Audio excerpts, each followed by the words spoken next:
अस्सलाम वालेकुम। Lecture 12 start कर दिया जी हमने F7 का।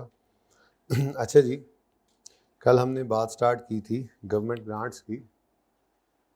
कोशिश करेंगे आज इसको ख़त्म कर लें। हो गया तो अच्छी बात है, ना हुआ तो कल हो जाएगा, ठीक है। और इसके बाद वैसे मैंने प्लान कर लिया है IS 36 करेंगे, क्योंकि IS 36 इम्पेयरमेंट पढ़ा हुआ है पहले। चलो शुक्र है, वालेकुम सलाम। उसमें कैश जनरेटिंग यूनिट भी आप लोगों ने पढ़ा हुआ है या सिर्फ इम्पेयरमेंट इंडिविजुअल एसेट्स की? चले, बहरहाल इम्पेयरमेंट ऑफ एसेट्स इसलिए पढ़ा रहा हूँ कि IS 16 वाला PPE भी इम्पेयर होता है, और हमने इस 36 के बाद मैंने 38 पढ़ाना है, इंटेंजिबल, वो भी इम्पेयर हो सकते हैं, तो इम्पेयरमेंट पढ़ेंगे बीच में, ठीक है। और उसके बाद फिर IS 38 की तरफ चले जाएंगे, लेकिन फ़िलहाल तो IS 20 को ख़त्म कर लें, अल्लाह करे आज हो जाए, ठीक है। अच्छा जी, कल हमने बात की थी कि अगर कैश आपको मिला है for past cost already incurred या इमीडिएट फाइनेंशियल सपोर्ट के तौर पर, तो जैसे ही वो रिसीवेबल हो जाए, इवन रिसीव नहीं हुआ, रिसीवेबल भी हो जाए, तब भी आपने उसको एज एन इनकम PNL में सारे का सारा रिकॉर्ड कर लेना है, ठीक है जी। लेकिन अगर आपको कोई ग्रांट रिसीव हुई है for future cost to be incurred या कैपिटल एसेट्स खरीदने के लिए, एक्वायर करने के लिए, बनाने के लिए, तो आपने उसका क्या ट्रीटमेंट करना है। चलें, क्वेश्चन 1 और 2 करने थे, जिसमें से हमने क्वेश्चन 1 कर लिया था। यार अहमद को ज़रा बुलाइएगा, तस्वीर तो मैंने कही थी तस्वीर से को पिक्चर। तो बहरहाल ये जो क्वेश्चन कल हमने किया था, इसके अंदर मैंने आपको 2 मेथड्स बताए थे। सबसे पहली बात तो ये थी कि इनकम नहीं, हमने इसको लायबिलिटी बनाना है डेफर्ड ग्रांट के नाम से, ठीक है। और जिस बेस के ऊपर, जिस तरतीब पर एसेट डेफिसिट होता जा रहा है, सेम उसी पैटर्न के ऊपर हमने इसको अमोर्टाइज करके इनकम बनाना है। अब एक ऑप्शन तो ये था कि लायबिलिटी अलग रखो, एसेट अलग। दूसरा ऑप्शन मैंने आपको बताया था कि आप एसेट की कैरिंग अमाउंट में से ही उसको नेट कर सकते हैं, ठीक है। और नेट करने से ये होगा कि अलग से इनकम तो रिकॉर्ड नहीं हो रही होगी, लेकिन income by way of reduced depreciation record हो रही होगी। भाई कल वाले लेक्चर का मैंने कहा था पिक्चर इसकी लेनी है, एंड पे ली थी, अब ले लो, बना के ला दो, ठीक है, हाँ, ताकि बच्चों को मैं दिखा सकूं। तो चलें जी, फिलहाल अब कल वाले को रिवाइज करते हैं, कल वाले बोर्ड की पिक्चर आ जाती है तो उससे देख लेंगे। फिलहाल क्वेश्चन नंबर 2 स्टार्ट कर लेते हैं। क्वेश्चन नंबर 2 में कहता है XYZ कंपनी ने रिसीव की है ग्रांट $10 मिलियन की यकम जनवरी 2002 पे to cover the expenses for environmental measures to be taken by ABC during 2, 3, 4, 5। 2002 के अंदर ग्रांट रिसीव कर रहे हैं और कुछ एनवायरमेंटल मेजर्स इन्होंने लेने का इरादा किया है कि जी हम स्मोक बहुत हो जाती है, स्मोक होने की वजह से हम ऐसा करेंगे, हम स्मोक फिल्टर खुद भी लगाएंगे, दूसरों को भी इसमें हेल्प करेंगे, हम जो है वो आग लगाने से इस फसलों को, ये वगैरह वगैरह कुछ एनवायरमेंटल ऐसे मेजर्स इन्होंने लेने हैं जिससे ओवरऑल एनवायरनमेंट को जो है वो फ़ायदा होना है, ठीक है। थोड़ा सा इधर हो जाओ, आ ही गए हो तुम लोग। अच्छा, अब बस बस बस जज़ाकल्लाह। तो ये जो है ये खर्चे इन्होंने अभी फ्यूचर में करने हैं 2, 3, 4, 5 में, उसकी मद में आज इनको 10 मिलियन रिसीव हो गया। अब ये 10 मिलियन क्या आज इनकम बन सकता है? क्यों नहीं बन सकता?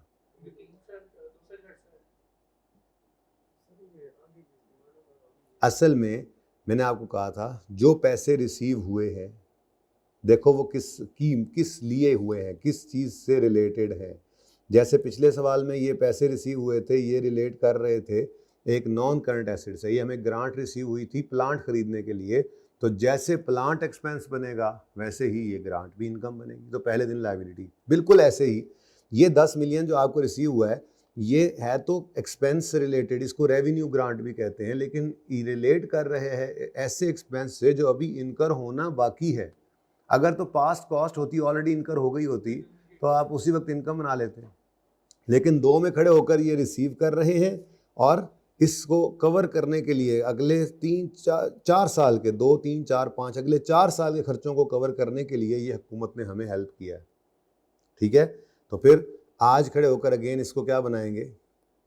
लायबिलिटी, ठीक है। अब दूसरी चीज़ क्या है? Matching concept. लायबिलिटी बनेगी तो इनकम में कैसे जाएगी? जैसे रिलेटेड एक्सपेंस जाएगा। क्या मतलब? आगे वो कहता है अंदाज़ा ये है कि कंपनी 4 मिलियन, 3 मिलियन, 5 मिलियन और 2 मिलियन 2002, 3, 4, 5 में ये एक्सपेंस आउट करेगी, यानी कि एक खर्चा जो हमने फ्यूचर में करना है। अच्छा, ये सिंपल सवाल होता अगर मैं कहता कि 4 साल में बराबर खर्चा आना है और 4 साल में मैं कह देता जी 4-4-4 कर लेता कुछ इस तरह से, तो वो स्ट्रेट लाइन के हिसाब से ही हो जाता। लेकिन थोड़ा सा ज़रा ट्विस्ट डाला सवाल के अंदर। वो ट्विस्ट क्या है कि कंपनी ने 2002,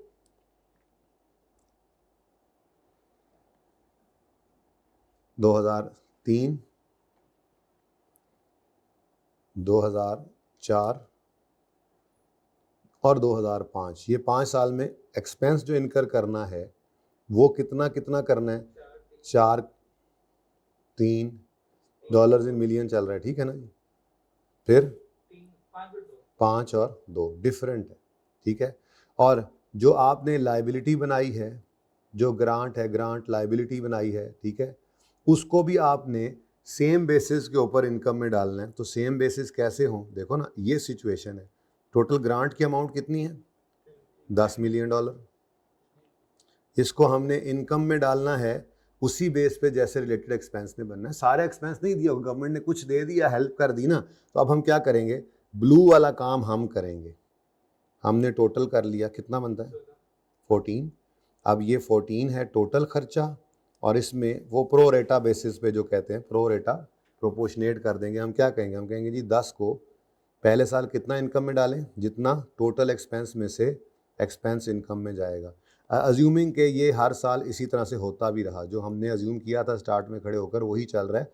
एस्टीमेट चेंज आपके सिलेबस में नहीं, अगर हो भी जाए तो कोई ऐसा मसला है नहीं, बहरहाल है नहीं आपके सिलेबस में, ठीक है जी, कि ये एस्टीमेट बदलेगा। ओके, तो बताओ जी कितना, $2.9 पहले साल इनकम बनाओ, फिर इसी तरह से 10 को 3/14 कर दो, 2 एग्जैक्ट 2.1 है। उसके बाद 10 इंटू 5/14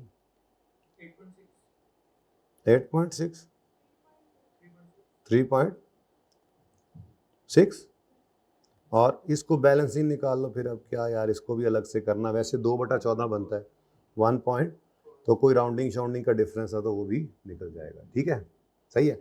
अब मतलब क्या हुआ, जब आपको ये 10 मिलियन रिसीव होना है तो आपने उसकी एंट्री करनी है, cash, debit, deferred, grant, credit. उसके बाद ये 14 का खर्चा आपने कोई नहीं कर दिया, ये साथ साथ होना है। कैसे, हर साल 2002 के एंड पे आप एंट्री करोगे एक्सपेंस डेबिट कैश क्रेडिट ₹4 से, तो साथ ही liability debit income credit 2.9, expense debit cash credit, liability debit income, expense debit cash, liability debit, expense debit cash, liability. तो 4 साल पूरे, 4 साल के ऊपर प्रो रेटा मैचिंग कॉन्सेप्ट आपने इनकम बनाया है इसको, ठीक है। तो इसको करके देख लेते हैं, ठीक है। कल 2 मेथड दिखाए थे आपको। अगर कैपिटल ग्रांट हो तो उसको 2 तरीके से ट्रीट किया जा सकता है, एसेट अलग रखो, ग्रांट अलग। घर पे जाके सवाल दोबारा किया था, नहीं ये वाला सवाल दोबारा किया था, क्लास वर्क वाला दोबारा किया करो। ये सवाल आपने गौर किया है कि जो सवाल मैं आपको करवाता हूँ वो आपके सारे स्टैंडर्ड को कवर कर रहे होते हैं, तो सिर्फ वो सवाल जो लेक्चर के अंदर किए हैं वो पूरे स्टैंडर्ड को रिवाइज कराते हैं, तो लाजमी एक बार जाकर किया करो इसको, ठीक है। ओके, चलिए अब क्वेश्चन नंबर 2 स्टार्ट होता है जी। कल मैं कैपिटल ग्रांट्स करा रहा था, आज मैं रेवेन्यू ग्रांट्स, रेवेन्यू नाम लिखा हुआ है आपकी किताब में, रेवेन्यू ग्रांट्स भी कहते हैं इसको, ग्रांट रिलेटेड टू एक्सपेंस भी कहते हैं, ग्रांट रिलेटेड टू इनकम भी कहते हैं। एक्सपेंस भी कोई लिख देता होता है, कोई ग्रांट रिलेटेड टू इनकम भी लिख देता होता है, बहरहाल ये डिफरेंट नेम्स हैं। आपकी किताब में इसको रेवेन्यू ग्रांट कहा गया, ठीक है। तो फॉर द, ऊपर हमने आज ऊपर जगह छोड़ दी मैंने नाम लिखने की, ठीक है। तो फॉर द ईयर एंडेड 31 दिसंबर 2002, इसमें जनाब आपने 1 जनवरी 2002 पर ग्रांट जब रिसीव की तो आपने सारा इनकम में नहीं डाल लेना, बल्कि इसको आपने डे 1 पे लाइबिलिटी बनाना है, क्योंकि ये कोई ऐसी कॉस्ट नहीं थी जो ऑलरेडी इनकर हो चुकी थी, या इमीडिएट फाइनेंशियल सपोर्ट। यूं भी हो सकता था, सवाल में लिखता कि company XYZ received 2 million grant in respect of expenses it already incurred in 2001, तो जैसे ही वो रिसीव, बल्कि रिसीवेबल भी हो जाता, कंडीशंस मीट कर ली तो आपने एंट्री कर ली थी कैश या रिसीवेबल डेबिट इनकम क्रेडिट सारी की सारी। पर मसला क्या हुआ, ये ग्रांट रिलेट कर रही है फ्यूचर के एक्सपेंसेस के साथ, तो इसको आज इनकम में नहीं डाल सकते, इसको आज आपने बना लिया लायबिलिटी। कितना? 10 मिलियन। उसके बाद अब ईयर एंड हुआ तो आपने जितने एनवायरमेंटल एक्सपेंसेस, ईयर एंड पे एक बार एंट्री डाल लेते हैं ना, वैसे तो ये हर वक्त हो रहा होगा थोड़े थोड़े एक्सपेंसेस अगर आप इनकर कर रहे हैं, लेकिन मैं ईयर एंड पे एक ही बार एंट्री डाल रहा हूँ, ठीक है ना। तो 4 मिलियन रुपये, वैसे तो वर्किंग मैंने कर लिया, यही काफ़ी है, सवाल से पढ़ें तो यही वाला मैंने किया था, 4-3-5-2 मैंने एक्सपेंस की तरतीब बना दी, तो यहीं से एंट्रीज कर लें। तो 2002 के एंड पे पीएनएल के अंदर एक्सपेंस कितना बुक करेंगे, उसका नाम जो भी है, चलो environmental expense debit cash credit. अब ये खर्चा आपकी जेब से हुआ, आपने खर्चे किए, कुछ एनवायरमेंटल मेजर्स आपने ली, तो ये खर्चे आपके हो गए 4 मिलियन का खर्चा हुआ, ठीक है जी। और उसके बाद साथ ही आपने अब प्रो रेटा बेसिस के ऊपर कुछ लायबिलिटी को इनकम में डाला, तो 31 दिसंबर 2002 पे डेफर्ड ग्रांट डेबिट करके ग्रांट इनकम क्रेडिट कर दिया आपने। अब वो मैंने वहां पर वर्किंग की थी, वो तो समझाने के लिए की थी, यहाँ पर अलग से करनी है तो ठीक है, वरना इसी को वर्किंग वन कहकर यही फिगर्स यूज कर सकते हैं, ठीक है। क्या करना है?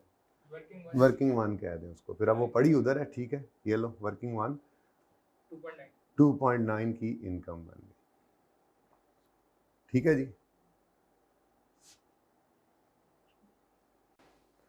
अच्छा, उसके बाद अगेन अगला साल आएगा फॉर द ईयर एंडेड 31 दिसंबर 2003। तो 2003 के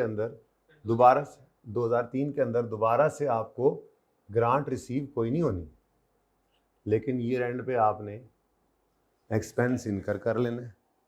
तो 31 दिसंबर 2003 पर एनवायरमेंटल एक्सपेंस डेबिट और कैश या बैंक क्रेडिट 3 मिलियन से, और साथ ही आपने प्रो रेटा बेसिस पर मैचिंग कॉन्सेप्ट को फॉलो करते हुए कुछ लायबिलिटी को अमोर्टाइज करके इनकम बना लेना।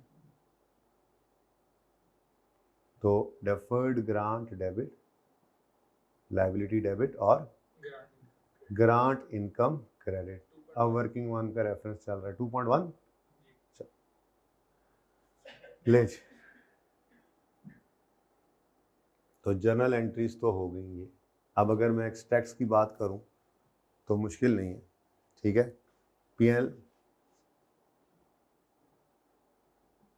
पीएनएल के अंदर आपको एनवायरमेंटल एक्सपेंस नजर आएगा, एनवायरमेंटल एक्सपेंस लिखने की कोशिश की थी जी मैंने, एनवायरमेंटल एक्सपेंस आएगा, जाके इसी के साथ ही नीचे कॉपी कर दो।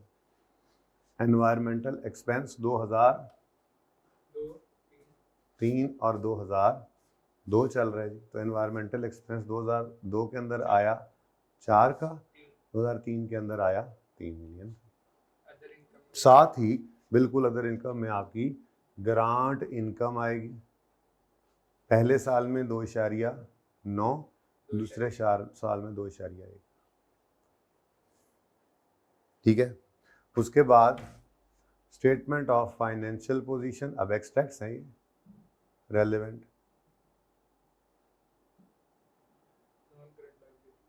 तो आज आपको कोई एसेट नज़र नहीं आ रहा साथ में, ठीक है। तो बस नॉन करंट लायबिलिटीज़ के अंदर, अब वैसे तो नॉन करंट में आपकी किताब के अंदर वो तोड़ता है, ठीक है, पर फिलहाल आप नॉन करंट लायबिलिटीज़ में लिखें, वह लायबिलिटी बना ली, ठीक है ना। ये फिर एक अलग से बात छोटी सी है, कर लेंगे, कोई मसला नहीं, ठीक है जी। तो डेफर्ड ग्रांट, अब वर्किंग कर लेते हैं, दो छोटी सी, 2002 के अंदर ग्रांट आई थी 10 की, उसमें से 2.9 इनकम बन गई। तो ये देखो, cash debit, deferred grant, credit, liability debit credit की थी, फिर डेबिट करके इसको इनकम बना लिया। अब वो अलग बात है कि इसमें से 2.1 को आपने करंट में डालना था, लेकिन छोड़ें इस बात को, जो अगले एक साल में इनकम बननी, फिलहाल सिर्फ लायबिलिटी कर लें, ठीक है। नेक्स्ट जी, अब अगला साल 2003 आता है, अब 7.1 बचा पड़ा है और उसमें से 2.1 आपने फिर डेबिट करके इनकम बना लिया, तो बाकी 5 पूरा 5 जो है वो अभी भी लायबिलिटी है, जो अगले 2 साल में फिर इनकम बन जाएगी। ठीक है जी। अच्छा, अब एक और ऑप्शन भी स्टैंडर्ड यहां पर देता है। उस ऑप्शन का नाम हम बाद में लिखते हैं, जगह मैंने छोड़ी हुई है। तो फॉर द ईयर एंडेड 31 दिसंबर 2002 जी बच्चों, सबसे पहले तो कैश आ गया। ठीक है, यकम जनवरी 2002 पर कैश डेबिट। अब चूंकि ये फ्यूचर से रिलेट करते हुए खर्चे के मद में आए हुए पैसे हैं, तो इसको लायबिलिटी ही बनाएंगे आप डे 1 पे 10 और 10। अब अगली बात, ऐसा तो है नहीं कि ये किसी एसेट से रिलेट कर रही है कि उसको एसेट में से नेट करें, तो liability will stand, liability will stand. अब अगली बात, 31 दिसंबर 2002 पर एक्सपेंस इनकर करोगे तो उसकी एंट्री करोगे एनवायरमेंटल एक्सपेंस डेबिट कैश या बैंक क्रेडिट 4 रुपये से। और फिर स्टैंडर्ड कहता है अगले स्टेप में जो आप पहले इनकम बुक किया करते थे, आज उसको इनकम बुक करने की बजाय उसी रिलेटेड एक्सपेंस में से नेट करके शो कर दो। यानी कैपिटल ग्रांट में ऑप्शन क्या है, एसेट और लायबिलिटी को अलग लेके चलो, दोनों से एक्सपेंस इनकम निकलेगा, और जो है वो अलग अलग। ठीक है, या दूसरा ऑप्शन क्या है, लायबिलिटी को एसेट में से नेट कर दो और नेट एक्सपेंस ले जाओ। लेकिन जहां पे लायबिलिटी के केस में कोई ऑप्शन नहीं है, लायबिलिटी ने नजर आना ही आना है, क्योंकि फ्यूचर से रिलेट करते हुए खर्चे की ग्रांट है ये। ठीक है, लेकिन उसकी पीएनएल में प्रेजेंटेशन का उसने एक ऑप्शन दे दिया कि चाहो तो अलग से नाम से इनकम शो करो, या फिर आपके पास ऑप्शन है कि आप डेफर्ड ग्रांट को डेबिट करके इसकी अमोर्टाइजेशन जो है वो उसी एक्सपेंस में क्रेडिट कर दो। वर्किंग 1 था ना, कितना 2.9। अब इससे होगा क्या, अगेन इससे आपकी इनकम डायरेक्टली नहीं बुक हुई, इनडायरेक्टली बुक हुई है रिलेटेड एक्सपेंस की रिडक्शन के तौर पे। तो जब आप एक्सट्रैक्ट्स की तरफ बाद में जाते हैं, अगले साल की भी एंट्रीज कर ही लेते हैं। अगले साल 31 दिसंबर 2003 आया, ग्रांट दोबारा तो आई नहीं, लेकिन ईयर एंड पे आपने खर्चा इनकर किया 31 दिसंबर 2003, तो उस एक्सपेंस को आपने बुक किया। यहाँ पे नेट करने की जरूरत नहीं, अलग अलग एंट्री किया करो। ठीक है, 3 रुपए का एक्सपेंस बुक किया, कैश या बैंक क्रेडिट, और साथ ही आपको ऑप्शन मिल गया कि क्या यार अलग से इनकम प्रेजेंट करो। आप यूं करो, रिलेटेड एक्सपेंस में से ही इसको क्रेडिट कर दो, नेट एक्सपेंस पीएनएल में शो कर दो। हमने कहा जी अच्छा। तो 31 दिसंबर 2003 डेफर्ड ग्रांट डेबिट, इनकम की बजाय एक्सपेंस, रिलेटेड एक्सपेंस ही क्या कर दिया आपने, क्रेडिट 2.1 से। ठीक हो गया। तो अगर अब आप पीएल के एक्सट्रैक्ट्स बनाए पीएनएल के, कर लो।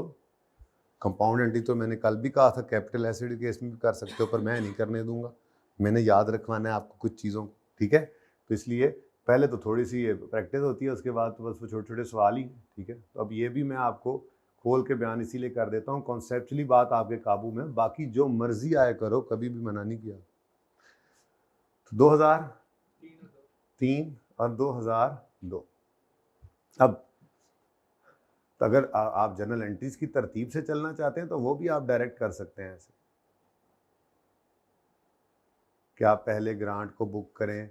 अब उसकी एंट्री नहीं कर रहे, हो सकता है आपको डायरेक्ट एक्सट्रैक्ट्स कह दे तो आप डायरेक्ट एक्सट्रैक्ट्स भी बना सके ना। तो आपको नॉन करंट लायबिलिटीज़ के अंदर डेफर्ड ग्रांट ने नज़र आना ही आना है। अच्छा, अब इधर देखें जी, 2002 के लिए cash debit deferred grant credit. ठीक है, उसके बाद एनवायरमेंटल एक्सपेंस आपने रिकॉर्ड किया तो expense debit cash credit, expense debit हो गया। फिर डेफर्ड ग्रांट डेबिट और एक्सपेंस को कर दिया आपने क्रेडिट, तो नेट एक्सपेंस कितना हो गया 1.1। ठीक है। अगला साल आया 2003। अच्छा लाइबिलिटी तो बता दो कितनी बचती है, लाइबिलिटी तो वही होनी है सेम। 7.1। अगले साल 7.1 की लाइबिलिटी पड़ी थी। पहले आपने क्या किया, एक्सपेंस बुक किया और फिर एक्सपेंस डेबिट कैश क्रेडिट, उसके बाद लाइबिलिटी डेबिट रिलेटेड एक्सपेंस को क्रेडिट कर दिया, 0.9 0.9 का एक्सपेंस आ गया और 5 रुपीज की। कल डायरेक्ट मेथड किसको कहा था? नहीं इस वाले को नहीं, बताओ उसमें क्या था? उसके अंदर हम इस वाले को नहीं उसे कहा था, उससे इसे छोड़ो, एसेट अलग रखा था और डेप्रिसिएशन वगैरह अलग करके, एसेट अलग और लाइबिलिटी अलग हो, एसेट अलग रहे और deferred grant as a liability अलग रहे, तो उसका नाम है डायरेक्ट मेथड। उसकी वजह है कि उसमें डायरेक्टली ग्रांट इनकम जो है वो डायरेक्टली अपने नाम से रिकॉर्ड हो रही है, जबकि इनडायरेक्ट मेथड का मतलब क्या है कि grant income indirectly by way of reduced डेप्शन record होती है। तो उसके अंदर हमने क्या किया था, हमने उसको लाइबिलिटी को खत्म करके एसिड कैरिंग अमाउंट से नेट कर दिया था। ठीक है, इसलिए कहा था सवाल लाजमी किया करो, लाजमी। अच्छा अब आज इसको डायरेक्ट मेथड कह रहे हैं, वजह बताओ क्यों? मेथड इज वजह इज सेम। देखो नाम की वजह क्या है, ग्रांट जो कि इनकम बननी है वो क्या अपने नाम से डायरेक्टली इनकम बन रही है या indirectly by way of reduced expense ये पीएनएल में जा रही है, तो इसकी बेस पे नाम थी, इसकी बेस पे नाम है। तो डायरेक्ट जब इनकम बेस पे नजर आ रही है और इनडायरेक्ट जब फेस पर नजर नहीं आ रही, रिकॉर्ड कैसे हो रही है? By way of reduced expense. वो एक्सपेंस रिलेटेड एक्सपेंस रिड्यूस हो गया ना, तो इसको इनडायरेक्ट मेथड कहते हैं। ठीक है, बिल्कुल ऐसे ही जैसे कि आपका सवाल अब आ चुका है, जरा आमिर भाई इधर ले आए। ये सवाल हमने कल किया था, आपके बोर्ड की पिक्चर है इसमें, ओहो ऊपर नाम ही नहीं लिखा था मैंने यहाँ पे आके। ये क्या था जी? Indirect method. पहले वाले पे तो लिखा हुआ है ना जी। अब नाम देखकर पता लग रहा है आपको कि नाम आपने किस बेस पे रखा हुआ है, इनकम कैसे नजर आ रही है। देखो इस मेथड में क्या था, एसेट अलग पड़ा था, डेफर्ड ग्रांट अलग पड़ी थी, दोनों को अलग अलग ही रखा हमने। एसेट डेफिसिट होकर एक्सपेंस बना, ग्रांट अमोर्टाइज होकर, डेफर्ड ग्रांट अमोर्टाइज होकर इनकम बनी। तो ग्रांट इनकम नाम से अपने पीएनएल के फेस पे नजर आ रही थी, तो डायरेक्टली इनकम रिकॉर्ड की है हमने। जबकि इस मेथड में हमने क्या किया था, हमने डेफर्ड ग्रांट को खत्म कर दिया था, एसेट की कैरिंग अमाउंट में से उसको नेट कर दिया था। अब वो रिड्यूस्ड एसेट डेप्रिशिएट हुआ था, तो रिड्यूस्ड डेप्रिसिएशन नजर आई थी, ना ग्रांट का वजूद डेफर्ड ग्रांट का बैलेंस शीट में था, ना ही ग्रांट इनकम पीएनएल के फेस में नजर आई। तो इसको कहा गया था इनडायरेक्ट मेथड से ग्रांट का रिकॉर्ड होना। ठीक है जी, सही है। अब जरा देखते हैं आपकी किताब इस बारे में क्या कह रही है। किसी ने पढ़ने की जहमत तो नहीं की होगी, चैप्टर पहले पूरा हो फिर पढ़ेंगे, है ना? कर क्या रहे हैं आप लोग, मुझे तो ये समझ नहीं आती। अगर आप पढ़ते नहीं हैं तो पढ़ने के अलावा क्या करते हैं? ये सवाल किए थे सारे, असली वाला किया था सवाल, असली वाला इतना मुश्किल तो नहीं निकला, उसके जैसा सवाल क्या हमने कर लिया था। बस ये हुआ था कि एसिड के अंदर मैंने कहा था ये 16 वाली कॉस्ट ऐड होती हैं, तो वो उसने ज़रा मिक्स कर दिया था। अभी देख लेते हैं उसको भी, ठीक है। लेकिन फिलहाल तो इसको कुछ हो गया, इसको कुछ जी ज़्यादा अच्छी प्रेजेंटेशन डायरेक्ट मेथड को कहते हैं, लेकिन अगेन स्टैंडर्ड की तरफ से ऑप्शन मौजूद है, ठीक है, तो गलत दूसरे को भी नहीं कह सकते। बिल्कुल भी ये नहीं कह सकते, ये डिपेंड करता है आपके अपने ऊपर, आपकी क्या पॉलिसी है। दोनों यूज़ हो सकते हैं, बट बेटर प्रेजेंटेशन डायरेक्ट इसलिए है कि अलग से पता चलता है, नज़र आता है कि ग्रांट और रीपेमेंट में भी आसानी होती है उसको डील करना। अभी रीपेमेंट करानी है ना, ठीक है। तो गवर्नमेंट ग्रांट्स और है ही क्या इसमें, आपके सामने ही है। Government often provides money or incentive to companies to export their goods or promote local employment. Government grants could be revenue grants, जाके पेरोल वगैरह, यानी कि उन्होंने कहा यार आप ऐसा करो, आप फाटा में मैंने कल फैक्ट्री लगवाई थी ना, वहाँ जाके फैक्ट्री लगाओ, वहाँ के लोगों को आपने जाहिर सी बात है मुलाजमत देनी है, तो जितना आपका वेजेस का एक्सपेंस बनेगा उसका आधा हम पे कर देंगे, ठीक है। अगर पहले दे देते हैं, फ्यूचर में इनकर करना है तो लाइबिलिटी बना लोगे, और साथ साथ दे रहे हैं तो जैसे इनकर कर चुके होते होते इनकम बनाते हैं। या कैपिटल ग्रांट्स हो सकती हैं जो कि कंट्रीब्यूशन टुवर्ड परचेज ऑफ, ठीक है। तो जनरल प्रिंसिपल क्या है, IAS 20 follows 2 general principles when determining treatment of grant. Prudence, grant should not be recorded until conditions to receipt have been complied with and there is reasonable assurance that grant will be receive. वैसे तो standard ने दोनों चीज़ों के बारे में यही कहा हुआ है कि आप रीजनेबल एश्योरेंस दो, इन दो चीज़ों की रीजनेबल एश्योरेंस दो के conditions will be met, will be fulfilled। सिर्फ इसकी रीजनेबल एश्योरेंस दे दो, क्योंकि कंडीशंस फुलफिल होने तक तो आपको 3-4 साल का इंतजार करना पड़ सकता है, तो क्या फिर लाइबिलिटी पड़ी रहे? नहीं। एसेट रिलेटेड ग्रांट है, तो उसने कहा 3 साल तक फाटा से निकल के आए ना तो सारे पैसे वापस ले लेंगे, हुकूमत ने कहा, ठीक है। हमने कहा जी नहीं, इंशाल्लाह हम नहीं आएंगे। अब ये रीजनेबल एश्योरेंस दे दी हमने, हमारा कोई इरादा नहीं है वहाँ से छोड़ के आने, तो रीजनेबल एश्योरेंस दे दी ना, तो आज लाइबिलिटी रिकॉर्ड कर लो। लाइबिलिटी इनकम क्यों नहीं किया, लाइबिलिटी क्यों किया? क्योंकि अगली बात फिर अब देखनी है कि कैपिटल ग्रांट है या रेवेन्यू ग्रांट, और रेवेन्यू ग्रांट भी कौन सी वाली इनकम बन सकती है, जो पास कॉस्ट हो, फ्यूचर की तो वो भी लाइबिलिटी बनती है। बात समझ आ रही है कुछ कुछ? चले, तो कंडीशंस विल बी फुलफिल्ड, और दूसरा ग्रांट विल बी रिसीव्ड। ये दो चीज़ों की अगर उम्मीद भी हो तो रिसीव नहीं भी हुई तो रिसीवेबल बुक करके ग्रांट इनकम रिकॉर्ड कर लो। हुकूमत ने कहा पैसे दे देंगे, आधे पैसे हम देंगे, पक्का है, हमें उम्मीद है कि आ जाने हैं, तो आज रिसीवेबल बुक करके डेफर्ड ग्रांट क्रेडिट कर लो, नहीं भी आए तो, ठीक है। तो रीजनेबल एश्योरेंस दे लो अगर इन दो चीज़ों की, तो प्रूडेंस कॉन्सेप्ट ये कहता है फिर ग्रांट रिकॉर्ड करो। और दूसरी बात, grant should be matched with expenditure toward which they were intended to contribute, जिसको मैंने क्या कहा था, मैचिंग कॉन्सेप्ट। मैचिंग कॉन्सेप्ट को फॉलो करता है, ये स्टैंडर्ड का बेसिक थीम है। मैच करवाओ रिलेटेड एक्सपेंस के साथ, अगर एसेट से रिलेट कर रहा है तो उसका डेप्रिसिएशन के साथ मैच करवाओ, और अगर किसी और एक्सपेंस से रिलेट कर रहा है तो उस एक्सपेंस से मैच करवाओ। क्वेश्चन 1 और 2 हमने अब कर ली, ठीक है। आगे कहता है डेफिनेशंस हैं। गवर्नमेंट का मतलब गवर्नमेंट खुद या उसकी एजेंसीज या similar bodies, whether local, national और इंटरनेशनल। तो कोई लिखा हुआ आ जाए IMF, चलो वर्ल्ड बैंक ने आपको ग्रांट दी है तो कोई बात नहीं, इंटरनेशनल बॉडी है, ठीक है, गवर्नमेंट जैसी ही, मतलब WHO भी देती है, तो ग्रांट्स हैं, ठीक है। फिर गवर्नमेंट असिस्टेंस अभी मैंने नहीं पढ़ाया, देखते हैं एंड पे। गवर्नमेंट ग्रांट्स ऐसी असिस्टेंस हैं जो कि in the form of transfer of resources हैं, ठीक है, रिसोर्सेज फॉर पास्ट और future compliance with certain condition relating to operating activity of entity.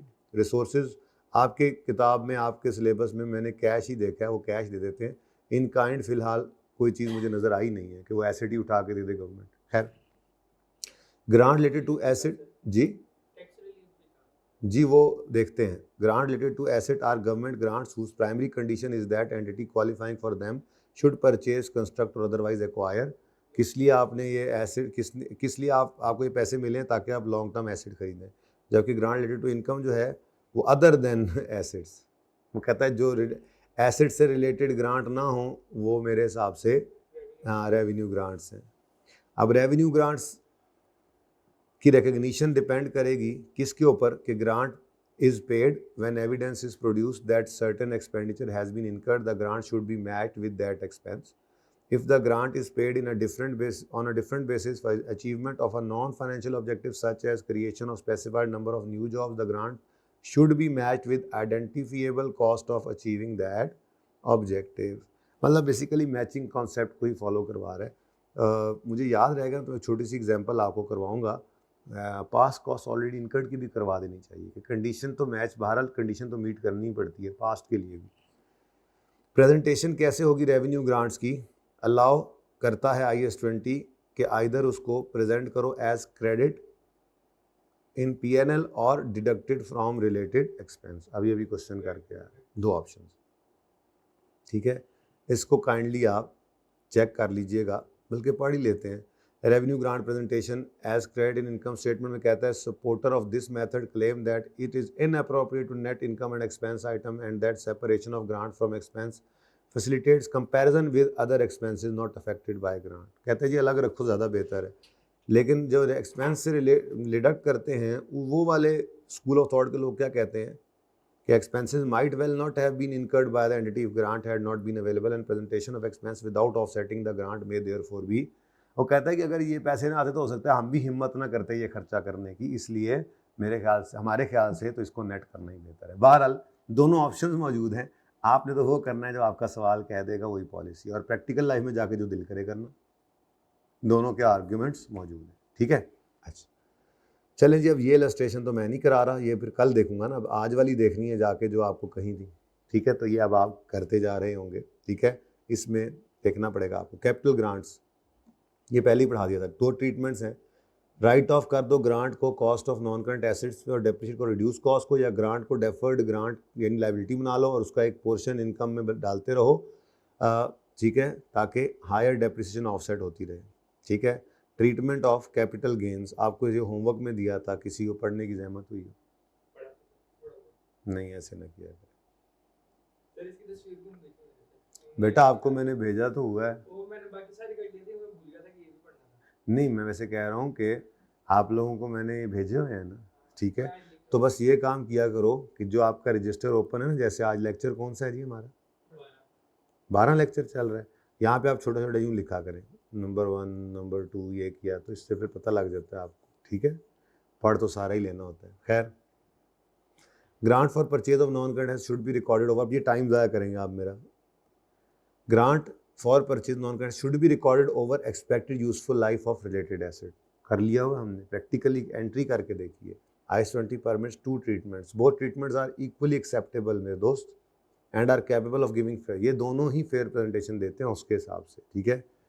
Initial recognition पर डिडक्ट कर लो ग्रांट को एसेट की कॉस्ट में से और डेप्सिट करो रिड्यूस कॉस्ट को, या रिकॉर्ड करो ग्रांट को इनिशियली एज डेफर्ड इनकम और फिर आहिस्ता आहिस्ता उसको एक्सपेंस बनाते रहो एसेट को और डेफर्ड ग्रांट को income.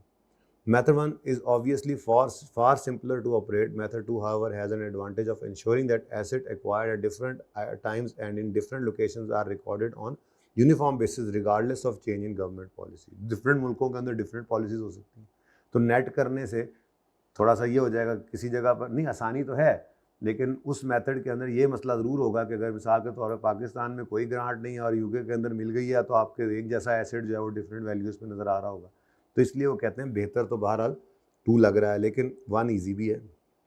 In some countries legislation require that non current assets should be stated by companies to at purchase price and this is defined as actual price plus paid any ad. Legal opinion on this matter is that enterprise should be subject to such should not deduct grant. वो कहता है जी कि कभी कभी ऐसा भी होता है कि देखो हमारे अब जैसे पाकिस्तान के अंदर आपकी फाइनेंशियल स्टेटमेंट्स बनाने के लिए IFRS के साथ साथ कंपनीज एक्ट भी एप्लीकेबल होता है, यहाँ का लोकल लॉ है, जिसके अंदर स्केजुअल्स हैं, 3rd स्केजुअल और 4th स्केजुअल, ठीक है। और 3rd स्केजुअल बताता है 4th स्केजुअल और 5th स्केजुअल, 2 स्केजुअल किस किस पे कैसे लिखने। तो in addition to standards, in addition to disclosures required by standards, कुछ लोकल लॉ भी हमारे ऊपर पाबंदी लगाता है कि हमने कुछ डिस्क्लोजर्स देने, ठीक है। तो उस सूरत के अंदर ये कह रहे हैं आपको दुनिया अकाउंटिंग वाले कि आपके लोकल लॉ को फॉलो कर लेना। हो सकता है कुछ मुल्कों के अंदर ये लॉ होता है कि जी आपने एसेट को परचेज प्राइस पे दिखाना है, डिडक्ट करने की इजाज़त नहीं है, आप उनकी मर्ज़ी, अगर वो कह रहे हैं तो वैसे ही करो, फिर आप डिडक्शन वाला मेथड नहीं ले सकते, आपको अलग ही लेकर चलना पड़ता है। ओके, ठीक है। हाँ जी, होमवर्क। अब मैं रीपेमेंट की तरफ आ रहा हूँ। ये जो छोटी छोटी एग्जाम्पल्स हैं इनको होमवर्क करके देख लेना है, करके सिर्फ कैलकुलेटर सिर्फ उठाना है, सिर्फ घर पे 15-20 मिनट निकालने हैं बस, और कुछ नहीं चाहिए, और चेक करना है आपने। इसके एंड पे आंसर्स भी हैं, आप बता रहे थे, ठीक है, तो आप जाके उनको देखें, बेहतरीन हो जाएगा, ठीक है। अच्छा जी, रीपेमेंट, अच्छा ये एक बात है, ये मैंने एंड पे करानी है, ठीक है, क्योंकि मैंने असिस्टेंस को भी नहीं छेड़ा, अभी मैं ग्रांट की तरफ ही चल रहा हूँ। अब गवर्नमेंट ने शर्त लगाई थी कि आपने इतने साल तक, मिसाल के तौर पे फलां जगह पे जा रहे हैं तो वहाँ पर रुकना है, ठीक है, वहाँ पर रुकना है, ये पकड़ो, प्लांट के आधे पैसे हम देते हैं। अब इनिशियली तो आपको रीजनेबल एश्योरेंस देकर आप रिकॉर्ड कर लेते हैं ग्रांट को, लायबिलिटी, और फिर आहिस्ता आहिस्ता इनकम बना रहे होते हैं, लेकिन कोई अनफोर्सीन सर्कमस्टांसेस ऐसे आ जाते हैं कि कभी कभार आपको निकलना पड़ जाता है। तो ऐसी सूरत के अंदर गवर्नमेंट ने तो कहा था कि जाओगे तो पैसे वापस करने पड़ेंगे, तो इस फिनोमिना को क्या कहा जाता है जी? Repayment of grants. वापस हुकूमत पैसे अपने वापस ले लेती है, ठीक है जी।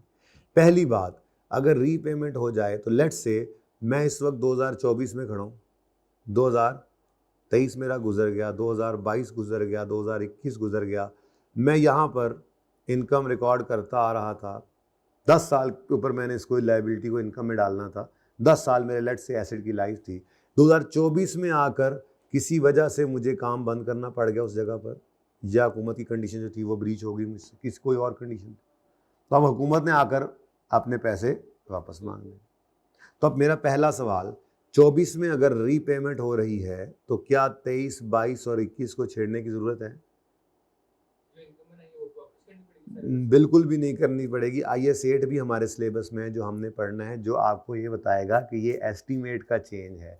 वैसे आपने थोड़ा सा एस्टीमेट चेंज IAS 16 में भी पढ़ा था, मैंने आपको पढ़ाया था कि जिस साल में लाइफ या रेजल वैल्यू या मेथड चेंज हो जाए उस साल को और उससे अगले सालों को सही करो। प्रोस्पेक्टिव एप्लीकेशन है, रिट्रोस्पेक्टिवली उस एस्टीमेट चेंज को आप नहीं अप्लाई करते। यहाँ IAS 20 भी यही गाइडेंस देता है कि अगर रीपेमेंट ऑफ गवर्नमेंट ग्रांट हो जाए तो इसको चेंज इन एस्टीमेट के तौर पे ट्रीट करना है। मतलब जिस साल में रीपेमेंट हुई है बस उस साल को और उससे ऑनवर्ड्स को सही कर लो, जो हुआ सो हुआ, उसको कुछ कहने की ज़रूरत नहीं है। ओके, ये बात समझ आई है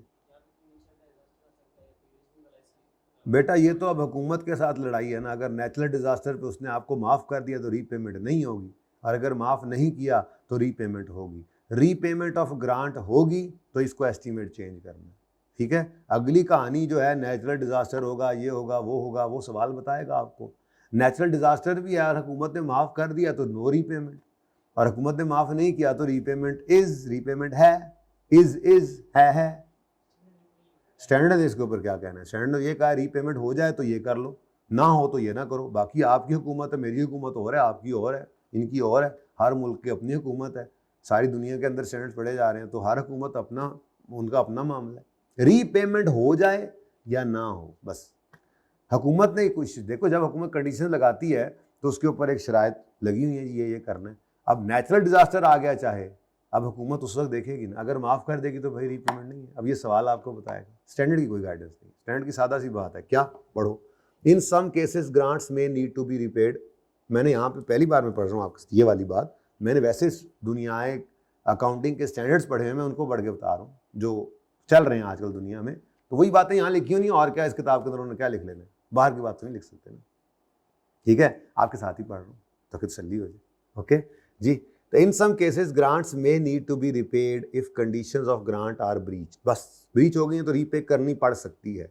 if there is an obligation to repay the grant and repayment is probable then it should be provided for in accordance with requirements of IAS 37। वो कहता है IAS 37 में जाकर इसकी प्रोविजन बना लो, यानी कि अगर हुकूमत ने फ़ौरन पैसे ले लिए हैं तो फिर मैं जो समझाऊंगा अभी एग्जाम्पल में, मैं पैसे फ़ौरन पे करा दूंगा।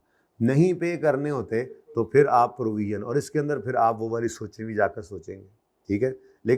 लेकिन डेफर्ड ग्रांट अगर रखी हुई थी तो वो डेबिट करके ख़त्म कर देना, और लाइबिलिटी अगर पे नहीं किया, प्रोविजन लाइबिलिटी, ठीक है, प्रोविजन नहीं, फिलहाल लाइबिलिटी, प्रोविजन को पढ़ी नहीं अभी, होता क्या है IAS 37 वैसे पढ़ा हुआ है आपने ज़िंदगी में कभी? ओ नो, चलो खैर, फिर भी मैंने पढ़ाया, इसलिए अभी लाइबिलिटी, प्रोविजन नहीं, अभी लाइबिलिटी, ठीक है। लाइबिलिटी क्रेडिट या कैश पे कर दिया तो कैश क्रेडिट कर, ठीक है। अच्छा, if deferred income method is use, यार ये तो पहले करना चाहिए ना यार, ऐसे तो मज़ा नहीं आएगा। तो पहले अंग्रेजी पढ़ लेंगे तो चस नहीं आएगी, क्या ख्याल है? तो ज़िंदगी की चस किस में है? सवालों में, ठीक है। तो पहले हम सवाल करेंगे, क्वेश्चन नंबर 4 करते हैं पहले, ठीक है। क्वेश्चन 4, क्योंकि एसेट रिलेटेड ग्रांट है और दोनों मेथड्स आपको करवाए थे, तो अब दोनों की रीपेमेंट। भाई ज़रा उसकी तस्वीर अच्छी सी बना लें और फिर यहाँ पे ये नोट कर लें टाइम, और अहमद भाई को कहिएगा कि इसको भी पिक्चर की फॉर्म में मुझे दे दें ताकि मैं इन नोट्स में डाल दूँ। फिर इनको भी देने हैं ये PDF बना बना के, पता नहीं कब सेशन एंड पे देख लेंगे, टाइम मिल गया तो। चैप्टर 2 तो खत्म हो गया, इसका PDF बन जाएगा। ओके, मेरे कुल केड़ा कट्ठा पे है चैप्टर 2, यही PDF भेज दूंगा आपको, ये जाए ना तब ना, वो तस्वीरें बना के भेजते हैं अहमद। ठीक है जी, ये नोट कर लिया आपने। अच्छा अब जी, वो चैप्टर 1 हमारा वैसे ही ख़त्म है, मतलब एक सवाल हमने कर लिया था, उसके बाद मज़ीद उधर से सवाल इसलिए नहीं किए थे कि उस वक्त रिवर्शन वगैरह पढ़ी नहीं हुई थी। अब वो सवाल आप कर सकते हैं, बट अब मैं इंतज़ार कर रहा हूँ कि अब जो लेवल सवाल वाला है, पर्चे वाला है ना, वह उस पर जाके वही सवाल करेंगे तो सारे एक बीच में कवर हो जाएंगे। करना चाहें तो आप चैप्टर 1 के जो 2-3 सवाल आपको नज़र आ रहे होंगे इसके अंदर, वो आप कर सकते हैं। अब रीवैल्यूएशन ही है उसमें, लेकिन कोई और चीज़ भी आ ही जाती है, प्रोविजन वगैरह कोई एडजस्टमेंट आ गई तो भी नहीं पढ़ाई। इसलिए फाइनल अकाउंट्स मैं करवाऊंगा इंशाल्लाह एंड पे जाके, जो पर्चे में आने, चैप्टर 1 वाला पर्चे में नहीं आना। चैप्टर 1 तो बुनियाद थी थोड़ी सी, ठीक है, उसके बाद अब सारे स्टैंडर्ड्स मिलाकर आपको पर्चे में आना है। ठीक है, उसकी तैयारी कर रहे हैं, तो जब आएगी बारी तो कर लेंगे। ठीक है, अच्छा जी, ऑन 1 जनवरी 2020 गहरा पानी limited installed a non current asset deep water limited with a cost of $5 lakh and received a grant of $1 lakh in relation to वही वाला asset. The asset is being debited on straight line basis over. अब जब ये receive हुई होगी तो वो सारी बातें पूरी होती हैं। छोटा सा एक सवाल बनाया, सिर्फ कैलकुलेशन समझ आ जाए, ठीक है, तो चीज़ें सारी पूरी होती हैं। ये हमें नहीं पता होता, ठीक है ना, ये हमें नहीं पता होता 2022 में क्या होना है। ठीक है, तो 2022 तक तो पहुंच लें, यानी कि 20 और 21 गुजारेंगे और फिर देखते हैं 22 के अंदर क्या हो रहा है। ओके, अब बोर्ड मिटते हुए टाइम लगेगा, यहीं पे कर लेते हैं, ये काफ़ी सारी जगह माशाल्लाह पड़ी हुई है। ठीक है, लो जी, अब अगर हम यूज़ कर रहे थे डायरेक्ट मेथड, डायरेक्ट मेथड क्या मतलब, हाँ क्या हुआ, क्यों नहीं बेटा, फॉर्मेट तो वो रहना है, लेकिन इसमें रीपेमेंट करानी है ना मैंने, तो उसमें जगह नहीं है आप मेरे पास, तो अब मैं यहाँ पे दोबारा करूँगा। 2 साल की सवाल तो वैसे ही चलना है, बस वो अब उसी सवाल में एडिशन होती तो फिर मैं आगे एक लाइन छोड़कर कर रहा होता, लेकिन मैंने उनको अलग समझाया ताकि मिक्सचर ना बने। ठीक है, तो बहरहाल रीपेमेंट आपकी किताब में है और रीपेमेंट आपके MCQ में आ सकती है। ठीक है, ओके, तो डायरेक्ट मेथड वो मेथड होता है जिसके अंदर, एजाज आज मुझे मिलना आपने क्लास के बाद याद से, डायरेक्ट मेथड सबकी मौजूदगी में। अच्छा डायरेक्ट मेथड होता है जिसके अंदर हम एसेट को अलग रखते हैं और डेफर्ड ग्रांट को अलग, ऐसे ही है। ठीक है, मैं यूँ लिख देता हूँ, डायरेक्ट मेथड मतलब याद रखना है कि ये नाम है इनकम को प्रेजेंट करने के पॉइंट ऑफ व्यू से। अगर मेथड वो है जिसमें इनकम नाम से नज़र आ रही है, उसको मैं डायरेक्ट मेथड कह रहा हूँ। ठीक है ना, आप इसको जो मेथड मर्जी कह लें, बस अकाउंटिंग ट्रीटमेंट दोनों का आता हो। अब फॉर द ईयर एंडेड 31 दिसंबर 2020, अच्छा अब 1 जनवरी 2020 पर आपको पैसे रिसीव हुए, एसेट ले लो पहले, इसी दिन ही आ गया ना, सेम डे पे। चलो तो PPE लिख दो, PPE डेबिट, कैश बैंक या पेबल जो भी है वो क्रेडिट 500। ठीक है, उसके बाद जनाब 1 जनवरी 20 पर ही डेफर्ड ग्रांट रिसीव हो जाती है आपको, और ये लिखने से इनकारी हो रहा है। तो कैश डेबिट, और चूंकि एसेट से रिलेट कर रही है ग्रांट, तो आपने इसको डेफर्ड ग्रांट नामी लायबिलिटी में स्टैंड कर लिया। ठीक है जी, डेफर्ड ग्रांट कितना है 100। ठीक हो गया। अच्छा, अब अगला मामला मुझे बताओ, ये अगर डायरेक्ट मेथड है तो क्या लायबिलिटी को ख़त्म करके उसको एसेट में से नेट कर दें? नहीं, तो इसलिए ये अलग अलग रहेंगे। ज़रा मैं जगह बना लूँ, खुले खुले चलेंगे आगे जी। तो 31 दिसंबर 2020 आएगा, और क्या करेंगे एजाज भाई, डेप्रिशिएट किसको? ग्रांट को, एसेट को। ठीक है, जाग रहे हो तुम? ओके, जाग रहे हो सारे हैं? मैं भी आमिर भाई सो रहे हंस भी रहे हैं आगे से, सोते हुए भी हंसते हैं जी। तो depreciation expense debit, accumulated depreciation credit. तो 500 डिवाइडेड बाय 5 ईयर्स था। ओके लो, तो कितनी डेप्शन आ गई? 100 रुपीज़ की डेप्रिसिएशन आ गई। तो फिर 31 दिसंबर 2020 पर आपकी डेफर्ड ग्रांट भी इनकम में जाएगी। डेफर्ड ग्रांट डेबिट और ग्रांट इनकम क्रेडिट, और हशर के साथ नशर, यानी कि सेम मैच करा दो। तो एसिड वाला बड़ा आसान होता है ना जी, मैच करा दिया जी। 20 ठीक हो गया जी। लो भाई भैनों ते भरावो, है पे जी। अच्छा, अब अभी भी अमन चैन सुकून ही चल रहा है, कोई गड़बड़ अभी तक तो दरपेश नहीं हुई। ठीक है, तो यहाँ का एक फायदा ये भी है, फॉर द ईयर एंडेड, बस ईयर एंड बदल लेता हूँ मैं। ठीक है, फॉर द ईयर एंडेड 31 दिसंबर 2021, और हाँ जी ये कोई नहीं होनी, अब तो दोबारा एसेट नहीं आना, ये भी कोई नहीं होनी, दोबारा से ग्रांट रिसीव नहीं हुई। लेकिन ये काम तो ऐसे ही होना है, बस थोड़ी सी डेट बदलने की जहमत करनी पड़ेगी आपको, तो हर साल ये काम होता चला जाएगा। यहाँ तक तो हमें पहले ही पता था। अब नवा काम आता है रीपेमेंट। ठीक है, तो 2000 क्या लगता है यहाँ पे पूरा आएगा? चलो बाद में समाटू कर लेंगे इसको जी। फॉर द ईयर एंडेड, अभी समाटू हो सकता है लेकिन एक ही बार करते हैं। फॉर द ईयर एंडेड 31 दिसंबर 2022 आया, और जनाब उन्होंने कहा था खबरदार फैक्ट्री बंद की तो, खबरदार फैक्ट्री बंद की तो। भाई कह रहे हैं पहले लेक्चर 1 पार्ट बंद कर दो, फैक्ट्री बाद में बंद करेंगे, इन्होंने पूरा करना लगा फिर। तो उन्होंने कहा जी खबरदार अगले 5 साल तक, लेट से वो तो फिर उन्होंने सीधा कह दिया ना ग्रांट रीपे हो गई है, कंडीशन नहीं मैच हुई होगी। मैंने तो छोटा सवाल बनाया हो ना, सवाल पूरी कहानी लिखेगा, बारह सवाल कह रहा है रीपेमेंट हो रही है, मतलब कंडीशन ब्रीच हो गई होगी कोई। ठीक है, तो मैं मिसाल के तौर पे कह रहा हूँ, उन्होंने कहा था अगले 5 साल तक, 10 साल तक, 3 साल तक, जितने भी साल तक उन्होंने कहा था फैक्ट्री बंद नहीं होनी चाहिए। तो तीसरे साल के पहले ही दिन सुबह सुबह हुकूमत गुजर रही थी आपकी फैक्ट्री के पास से, तो आपकी फैक्ट्री बंद थी। हुकूमत ने दरवाजा खटकाया, हमने कहा जी कौन? हुकूमत। जी क्या हुआ?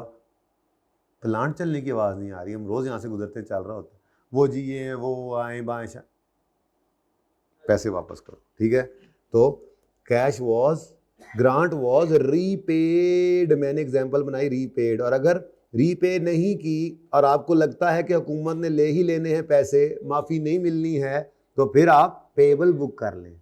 डेफर्ड ग्रांट नामी लाइबिलिटी अब खत्म करके पेबल टू गवर्नमेंट की, या फिर इस वाले हिसाब से कैश की एंट्री कर लें। ठीक है, तो अब जनाब क्या हुआ, 1 जनवरी 22 पे फुल रीपेमेंट कर दी। पार्शियल पेमेंट मुझे बिल्कुल भी नज़र नहीं आई आपके सवालों के अंदर, ना कोई ज़रूरत है उस पर जाने की, सादा सी बात है। इतनी भी बातें कोई नहीं होती यार, पता नहीं आपकी किताबों में थोड़ी थोड़ी बात है, MCQ सारा कुछ देख लो, ऐसे ऐसे लेके चलता है, ऐसे लेके चलो। मुझे बड़ा पसंद आ रहा है वैसे, यकीन माने आप लोग ऐसे नहीं, कॉन्सेप्टली भी मजबूत होते हैं आप लोग, ज़बरदस्त। अच्छा जी चले छोड़े, क्या करना आप अपनों की बुराइयों को। 1 जनवरी 2022 पर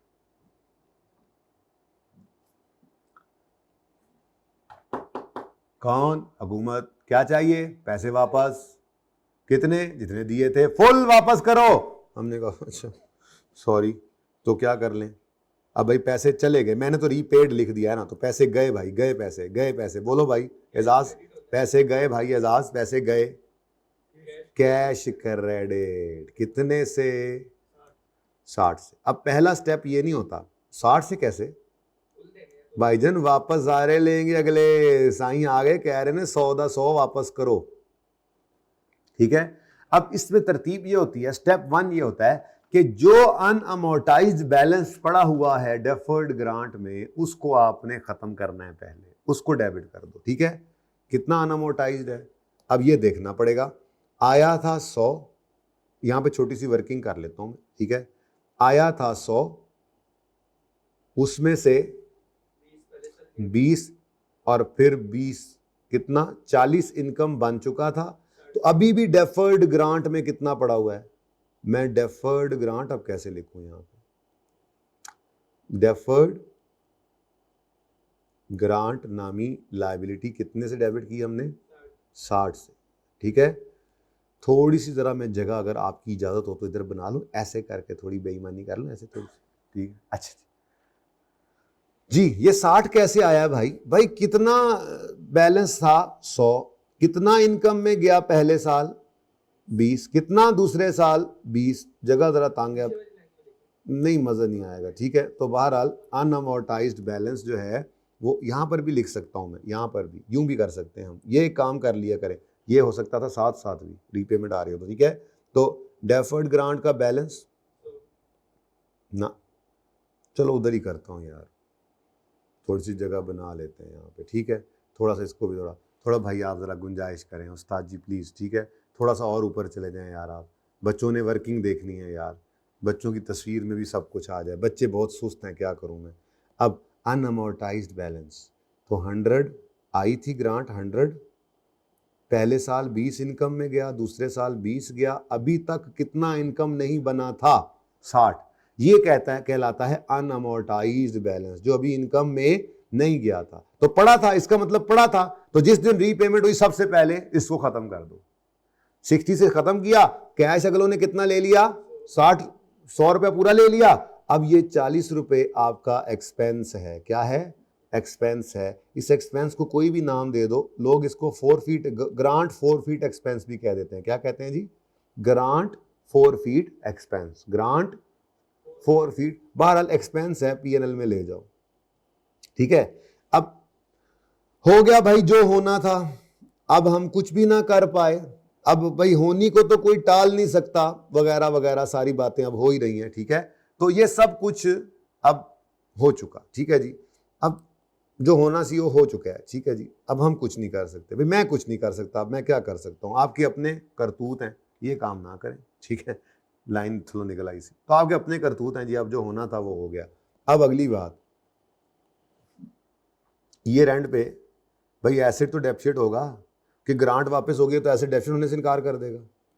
तो बोलो 31 दिसंबर 22 पर depreciation expense debit, accumulated depreciation credit, वही 500/5, वो तो अपनी तरह से अपनी मस्ती में मस्त चला जा रहा है ये एसेट, और डेप्रीशिएट हुए जा रहा है 100 और 100। लेकिन आज ओ नहीं आए मोहम्मद बख्शा, आज ओ नहीं आए मोहम्मद बख्शा, क्योंकि है ही कुछ नहीं, बचा ही कुछ नहीं। जो 60 अनअमोर्टाइज पड़ा था वो तो डेबिट करके आपने खत्म कर दिया। अब इसको कहते हैं कि ये ट्रीट करते हैं, देखो आप पता क्या समझते हो, आप समझते हो एस्टीमेट चेंज का मतलब सिर्फ लाइफ चेंज हो जाए एसेट की, नहीं भाई। आप अकाउंटेंट्स बहुत सारे अंदाजे लगाते हैं अकाउंटिंग करते हुए, उनमें से किसी में भी चेंज आ जाए, जैसे टैक्स प्रोविजन है अंदाजा था, जैसे प्रोविजन फॉर डाउटफुल डेट है, जैसे आपका अंदाजा था कि आप चलते रहेंगे, नहीं चल पाए, अंदाजा था कोई नहीं, तो रीपेमेंट होने पर ट्रीटमेंट होगा change in estimate. Change in estimate क्या होता है, प्रोस्पेक्टिवली अप्लाई, ठीक है। अब दरअसल हुआ क्या है, ये आपको एक्सट्रैक्ट से समझाएंगे दरअसल हुआ क्या है। वैसे तो एक्सट्रैक्ट के बगैर भी आपको समझ आ जानी है, पर फिर भी एक्सट्रैक्ट से समझा देते हैं आपको, एक्सट्रैक्ट अभी आपको समझाते हैं ये सारी बात, विचली गल की ये एक्सट्रैक्ट समझाते हैं अभी आपको। तो मैं यहाँ पे पीएनएल के एक्सट्रैक्ट्स बनाता हूँ आपके लिए। भाई कह रहे हैं हाँ एक्सट्रैक्ट्स पार्ट 2 में बनाए, ठीक है जी।